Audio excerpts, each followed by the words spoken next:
PM Narendra Modi के Malaysia दौरे का आज दूसरा दिन है। पीएम मोदी और मलेशिया के प्रधानमंत्री अनवर इब्राहिम के बीच आज द्विपक्षीय वार्ता होगी। दोनों देशों के बीच व्यापक रणनीतिक साझेदारी के तहत हुई प्रगति की समीक्षा की जाएगी।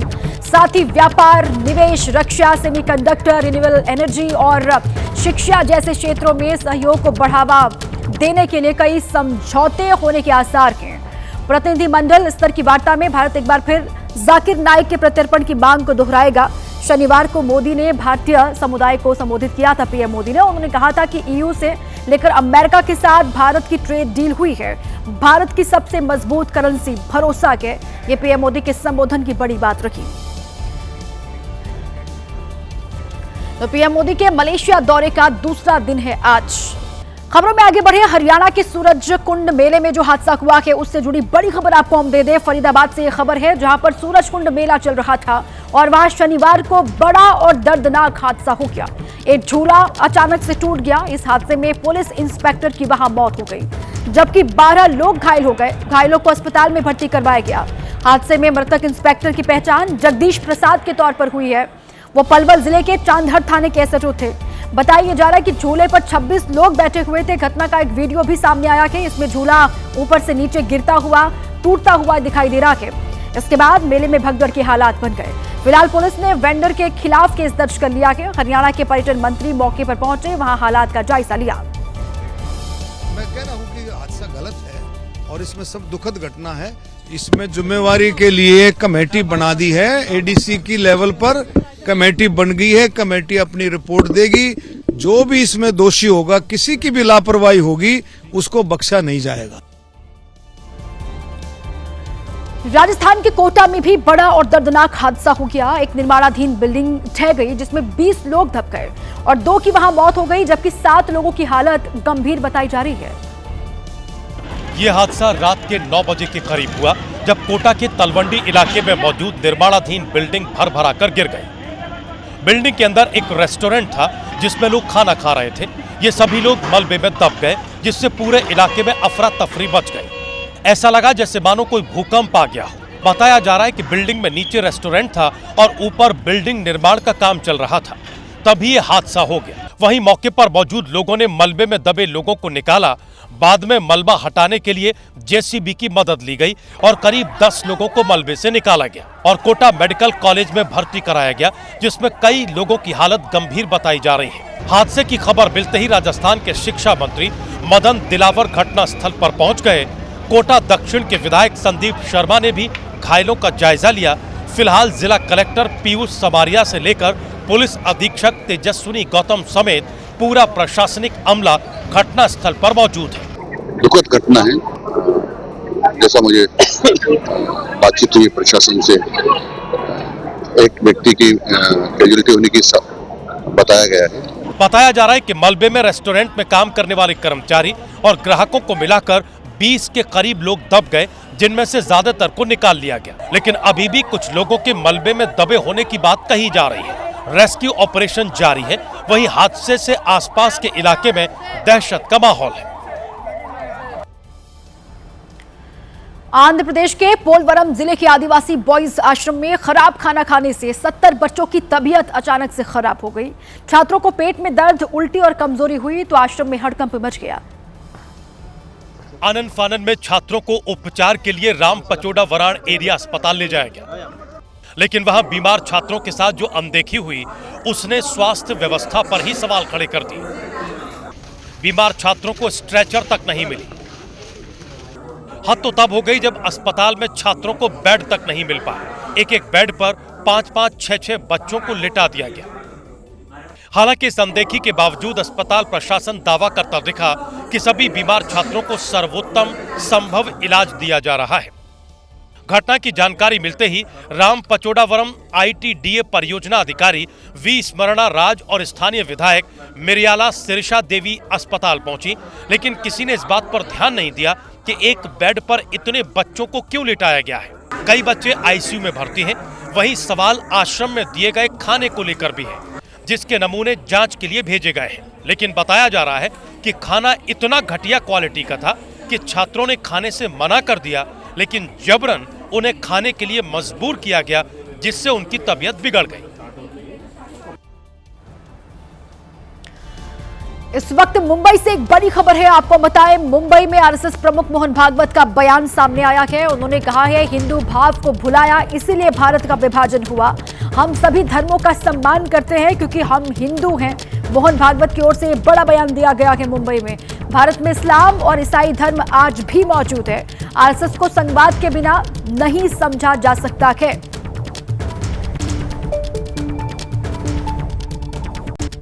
अभी देश टूटा ऐसा हुआ नहीं, एक ही बार टूटा जब हिंदू भाव का विस्मरण हुआ।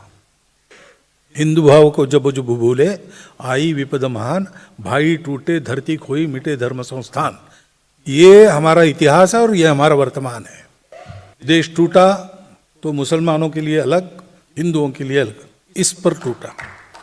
परंतु अलग हुए पाकिस्तान ने अपने को मुसलमानों का राष्ट्र बनाया। पाकिस्तान टूटा, बांग्लादेश हुआ, वो भी अंत में मुसलमानों का राष्ट्र बन गया। हमने अपने आप को सबका राष्ट्र घोषित किया क्योंकि हम हिंदू हैं।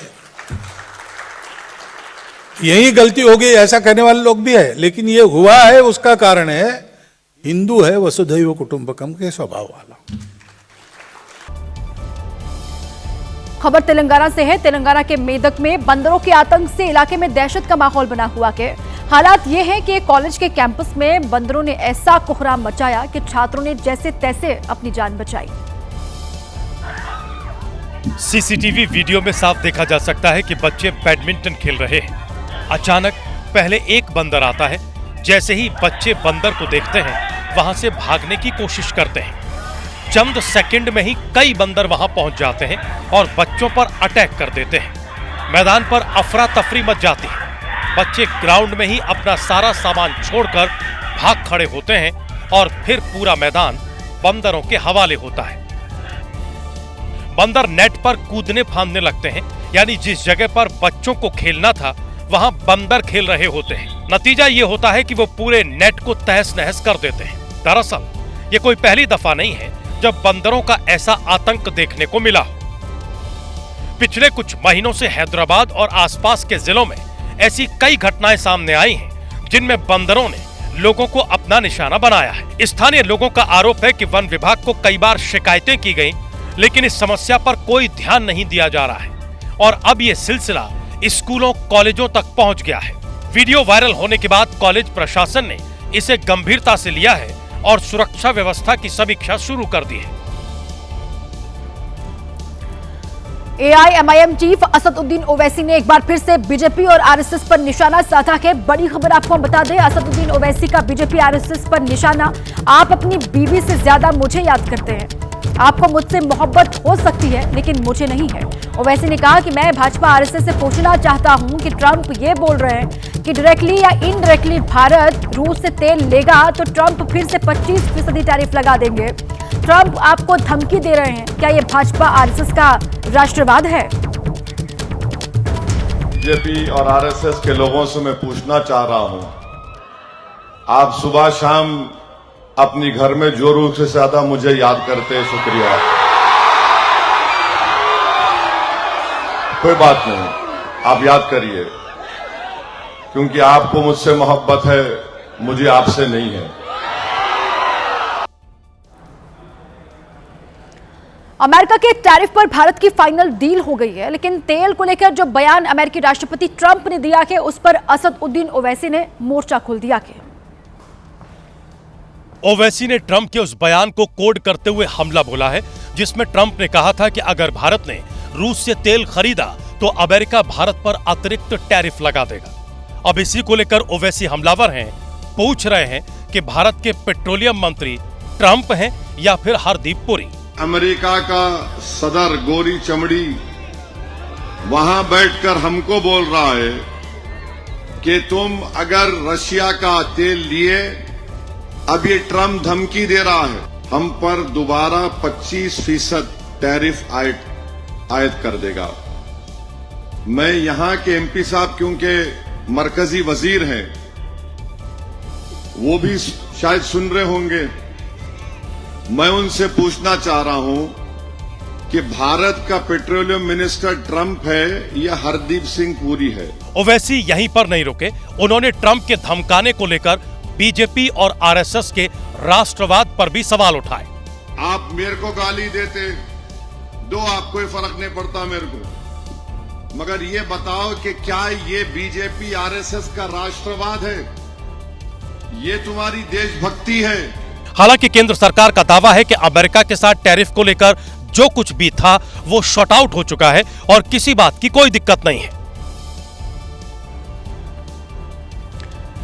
गाजियाबाद रेलवे स्टेशन पर उस वक्त हड़कंप मच गया जब प्लेटफॉर्म नंबर 1 पर अचानक से आग लग गई। आग लगने से रेलवे स्टेशन पर अफरा तफरी का माहौल बन गया। आग इतनी भयानक थी कि प्लेटफॉर्म 1 पर मौजूद यात्री दहशत में आ गए, क्योंकि आग स्टेयर्स के नीचे बने इलेक्ट्रिक पैनल रूम में लगी, जिससे स्टेयर्स से भागने का रास्ता भी बंद हो गया। हालांकि रेलवे कर्मचारी एकदम अलर्ट थे, जिन्होंने पैनिक होने से बचाया और जैसे ही फायर ब्रिगेड की टीम आई, आग पर तुरंत काबू पा लिया गया, जिससे बड़ा हादसा होने से टल गया। हालांकि आग कैसे लगी इसका पता नहीं चला है। रेलवे प्रशासन जांच में जुटा है। बता दें कि गाजियाबाद रेलवे स्टेशन की पश्चिमी यूपी को दिल्ली से जोड़ने का मुख्य जरिया है।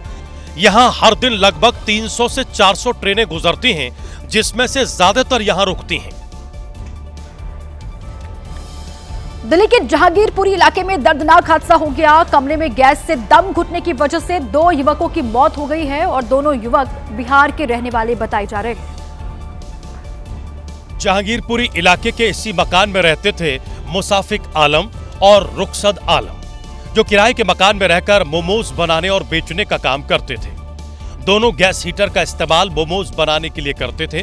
रात को हीटर चालू छोड़ दिया गया और कमरा अंदर से बंद कर वो सो गए। सुबह जब मुसाफिक के भाई ने लगातार फोन किया और कोई जवाब नहीं आया, तो वो मौके पर पहुंचा। कमरे के बाहर धुआं निकलता देखा तो उसके होश उड़ गए। दरवाजा अंदर से बंद था, जिसे धक्का देकर खोला गया। अंदर का नजारा बेहद भयावह था। कमरे में चारों तरफ धुआं भरा हुआ था और दोनों युवक बिस्तर पर अचेत पड़े थे। मौके पर पहुंची पुलिस ने जांच की तो पता चला कि दोनों की मौत हो चुकी है। पुलिस की क्राइम और एफएसएल की टीम ने भी मौके पर पहुंचकर जांच की। जांच के दौरान किसी भी तरह के आपराधिक साजिश के संकेत नहीं मिले। पुलिस के मुताबिक बंद कमरे में गैस के जहरीले धुएं की वजह से दोनों की मौत हुई है। पुलिस ने दोनों शवों को कब्जे में लेकर पोस्टमार्टम के लिए अस्पताल भिजवा दिया है। यूपी के हापुड़ में बेहद सनसनीखेज वारदात हुई है। वहां बीमार पत्नी की पति ने ही हत्या करा दी।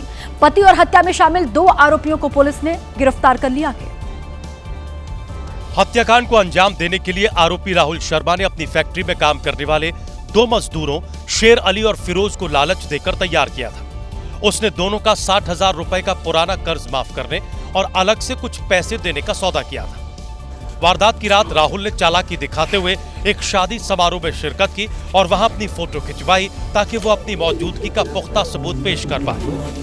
उसकी गैर मौजूदगी में उसके दोनों सहयोगियों ने घर में घुसकर रीता शर्मा की चाकुओं से गोदकर हत्या कर दी और घटना को लूट का रूप देने के लिए घर से जेवर और नकदी भी समेट दी। घटना स्थल पर फोर्स्ड एंट्री के निशान न मिलने पर पुलिस का शक गहरा गया। घटनास्थल निरीक्षण के दौरान काफी जो राहुल शर्मा की स्टोरी थी उस पर काफी संदेह जनित हो रहा था। घटनास्थल को देख करके प्रतीत हो रहा था कि किसी प्रकार की लूटपाट नहीं हुई है। कड़ाई से पूछताछ और सबूतों के आधार पर पुलिस ने राहुल, शेर अली और फिरोज को गिरफ्तार कर लिया। जांच में पता चला कि राहुल की पत्नी कैंसर से पीड़ित थी। इलाज के खर्च बढ़ने से घर में झगड़े होने लगे। इसी के चलते उसने पत्नी को रास्ते से हटाने के लिए यह खौफनाक साजिश रच डाली। इस बीच एक बड़ी खबर है। राजधानी दिल्ली के शाहदरा से बड़ी खबर है, जहां पर आग का तांडव देखने को मिला है। दिल्ली के शाहदरा में भीषण आग लगी है। शाहदरा फ्लाईओवर के नीचे एमसीडी पार्किंग में यह आग की खबर सामने आ रही है। आग की चपेट में आने से 7 से 8 कारें जलकर वहां राख हो गई। दिल्ली के शाहदरा में आग की चपेट में आने से फ्लाईओवर के नीचे खड़ी जो गाड़ियां थी वो जलकर खाक हो गई हैं। इनकी संख्या 7 से 8 बताई जा रही है। जिस वक्त आग लगी ये उसी वक्त की तस्वीर आपको हम दिखा रहे हैं। घटना शनिवार रात तकरीबन 9 बजे के आसपास की है। जानकारी के मुताबिक आग एमसीडी की डंपिंग में लगी। आग इतनी तेजी से फैली वहां की मौके पर खड़ी करीब आधा दर्जन से ज्यादा गाड़ियां जलकर पूरी तरीके से खाक हो गई। आग से आसपास के इलाके में दहशत का माहौल बन गया। जिस वक्त ये आग का तांडव हुआ ये उसी वक्त की तस्वीर है। दिल्ली के शाहदरा से ये खबर है।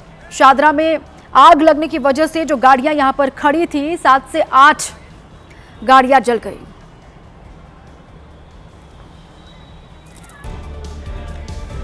देश भर से आवारा कुत्तों के बढ़ते मामलों के बीच नोएडा से डरा देने वाला एक मामला सामने आया है। नोएडा सेक्टर 78 की एक सोसाइटी में कुत्तों ने 5 साल के बच्चे पर हमला कर दिया। बच्चा घर की तरफ भाग रहा था, तभी आवारा कुत्तों ने उस पर हमला कर दिया। हुआ यह कि 2 बच्चे सोसाइटी की दुकान से चॉकलेट लेकर घर की तरफ दौड़े दौड़े जा रहे थे। तभी एक बच्चे पर कुत्तों ने अटैक कर दिया, वहीं दूसरा बच्चा बचकर भाग गया। यह मंजर देखकर सोसाइटी के लोग भागे और बच्चे की जान बचा ली, लेकिन उसके सिर में गंभीर चोट लग गई। घटना के बाद से सोसाइटी के लोगों में दहशत और नाराजगी का माहौल है। ये तस्वीरें देश के हर मम्मी पापा को सावधान करने वाली हैं। छोटे बच्चों को अकेले सामान लेने के लिए बिल्कुल ना भेजें।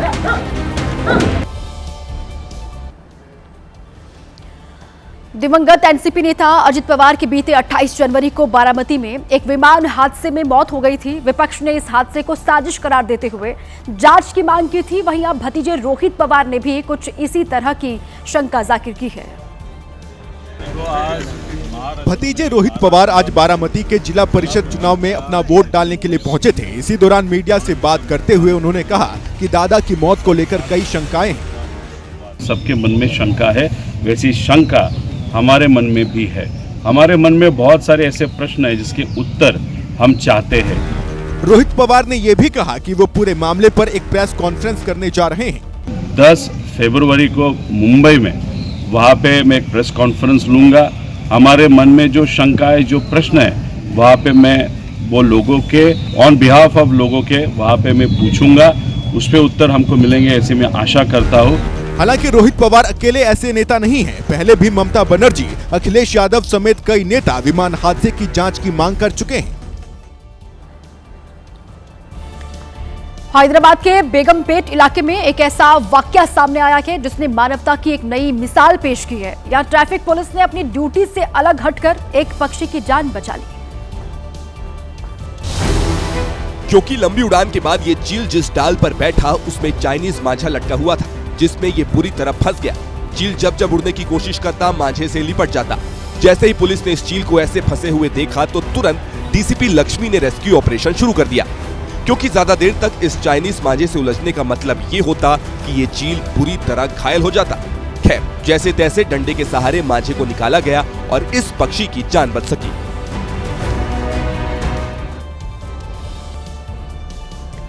बिहार से ही अगली खबर है। बिहार के वैशाली में सीटेट परीक्षा के दौरान अभ्यर्थियों का गुस्सा फूट पड़ा। स्थिति इस कदर गंभीर हो गई यहाँ कि पुलिस प्रशासन के अफसरों ने मौके पर पहुंचकर स्थिति को संभाला। अभ्यर्थी इसलिए गुस्साए क्योंकि परीक्षा का प्रश्न पत्र 1.5 घंटे तक मिला ही नहीं। सेंट जॉन्स परीक्षा केंद्र पर सीटीईटी के लिए अभ्यर्थी तय समय सुबह 9:30 बजे अपनी अपनी सीट पर बैठ गए, लेकिन प्रश्न पत्र का इंतजार करते करते 11 बज गए, जिसके बाद अभ्यर्थियों का गुस्सा फूट पड़ा। अभ्यर्थी अपने अपने रूम से बाहर आ गए और हंगामा करने लगे। हजारों की संख्या में मौजूद अभ्यर्थियों के इस रूप को देख परीक्षा केंद्र कर्मियों के हाथ पांव फूल गए। आसपास के कई थानों की पुलिस मौके पर पहुंच गई। इस बीच प्रश्न पत्र भी आ गया, लेकिन आग बबूला अभ्यर्थियों ने इसे लेने से इनकार कर दिया। इस अव्यवस्था से इस केंद्र पर सीटीईटी परीक्षा नहीं हो पाई। बिहार के नालंदा में एक 2 मंजिला मकान लोगों की जान के लिए खतरा बन गया, जिसके बाद प्रशासन की टीम ने उसे गिरा दिया, लेकिन ये काम उनके लिए आसान नहीं था।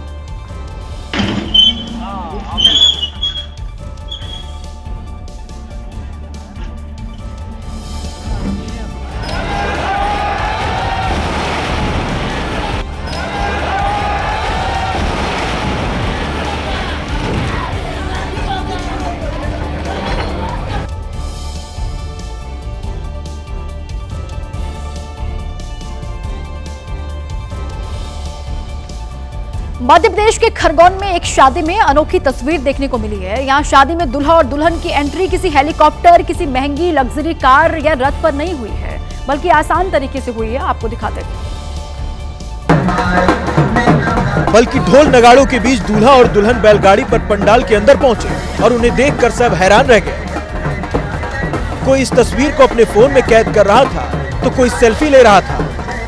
तस्वीरें मध्य प्रदेश के खरगोन के महेश्वर इलाके की है। दूल्हा अभिषेक और दुल्हन मीनू दोनों पटवारी के पद पर नियुक्त हैं।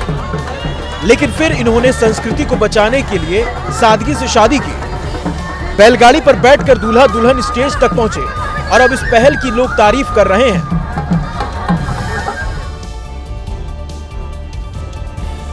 मध्य प्रदेश के शिवपुरी से हैरान करने वाली तस्वीर सामने आई है। यहाँ एक महिला ने अपने ही ई रिक्शा में आग लगा दी।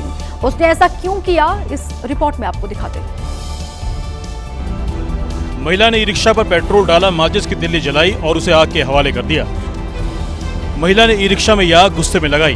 दरअसल 2.5 लाख का ई रिक्शा बार बार खराब हो रहा था। 4 महीने से महिला और उनके पति रिक्शा ठीक करवाने के लिए एजेंसी के चक्कर लगा रहे थे। एजेंसी ने मरम्मत से इनकार किया तो दोनों परेशान हो गए और फिर गुस्से में महिला ने शोरूम के बाहर सड़क पर ही ई रिक्शा में आग लगा दी। ये कहते हैं कि जन्म और मरण कोई नहीं जानता। मौत कहाँ आ जाए, कब आ जाए, इसका अनुमान नहीं लगा सकते। एमपी के नर्मदापुरम में भी 3 लोगों को मौत की आहट नहीं मिली और वो कार समेत नहर के गहरे पानी में समा गए। रात के अंधेरे में हादसे के बाद मौके पर पहुंचे स्थानीय लोग उन्हें बचाने में जुट गए, लेकिन पानी इतना गहरा था कि कार किसी को दिखाई नहीं दी। एसडीआरएफ की टीम ने काफी मशक्कत के बाद कार को खोज निकाला। खींची व्हाइट कलर की, और फिर कार को निकालने में जुट गए। पहले कार को रस्सी से बांधा और फिर उसे खींचकर बाहर निकालने लगे, लेकिन पानी का बहाव इतना तेज था इसीलिए कार को निकालने में परेशानी हो रही थी। लेकिन काफी मशक्कत के बाद कार को किनारे लाया गया और फिर उसमें सवार लोगों को देखा गया तो तीनों की मौत हो चुकी थी। हादसा रात करीब 12 बजे हुआ। I-20 कार केसला के इटारसी की तरफ जा रही थी। जैसे ही कार इटारसी के पथरौटा नहर के पास पहुंची, हादसे का शिकार हो गई और 3 युवकों समेत नहर में समा गई। कार के बाहर निकालने पर पता चला कि तीनों ने शराब पी रखी थी। कार में शराब की बोतलें भी मिली। पुलिस ने तीनों के शव को कब्जे में लेकर पोस्टमार्टम के लिए भेज दिया है।